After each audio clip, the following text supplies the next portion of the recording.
I want to share with you a powerful story based on the rise of Mike Tyson as a fighter within the world of boxing.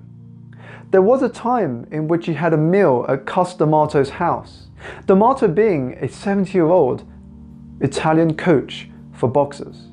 And at one moment, D'Amato looked at Mike and said to the young Tyson, "If you listen and follow me, I can make you the youngest heavyweight champion of all time." Tyson flinched at the baffling words of this Italian, but committed himself to be under the tutelage and guidance of this coach.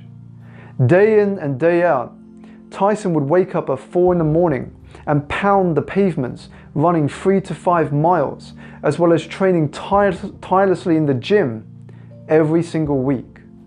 In an interview later, Tyson noted that no one wants to wake up at 4 in the morning and run in pitch dark. No one wants to do that. But he did it. He said, "I did it because I had to, and I woke up as early as I did because I believed the other person wasn't. And I felt that gave me the edge." Over the next couple of years, Tyson would do this grueling routine, this tiring routine, this boring routine day in and day out consistently.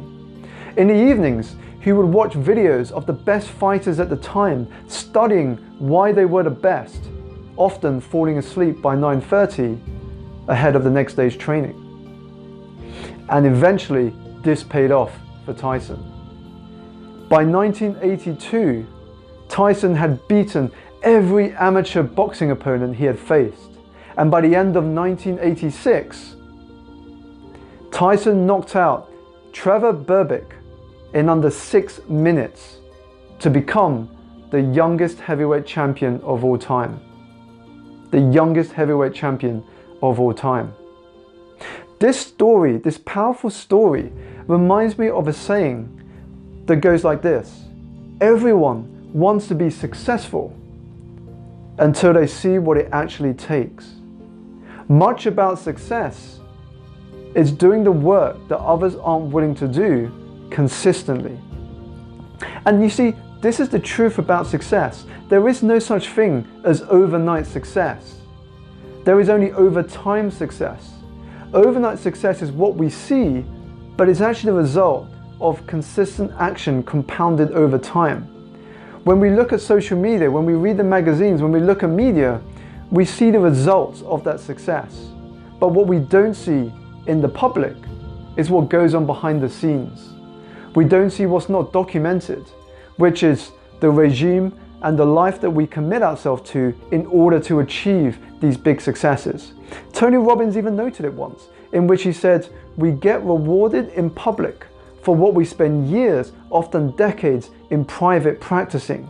The applause we give to the concert pianist at an orchestra hall is a result of what we don't see behind the scenes. The commitment that he or she gave up in order to pursue that career, the hours they dedicated, that committed in order to hone that craft, the mastery that it took to get to where they are." And that is the truth about success. Success is what we do daily. Success is how we show up. Much about success is being an initiator, reaching out, connecting with people, adding value, being on offense, not defense. And the question that I want to leave you with today is this: how can you fall in love more with the process? How can you fall in love more with the process so that you'll do what most won't in order to enjoy what most can't? Thank you very much for listening. If you enjoyed the insights from this video, make sure to subscribe below if you haven't already. Give it a thumbs up and subscribe to my mailing list to enjoy a complimentary recording that you can benefit from immediately. Thank you very much, and I'll see you next time.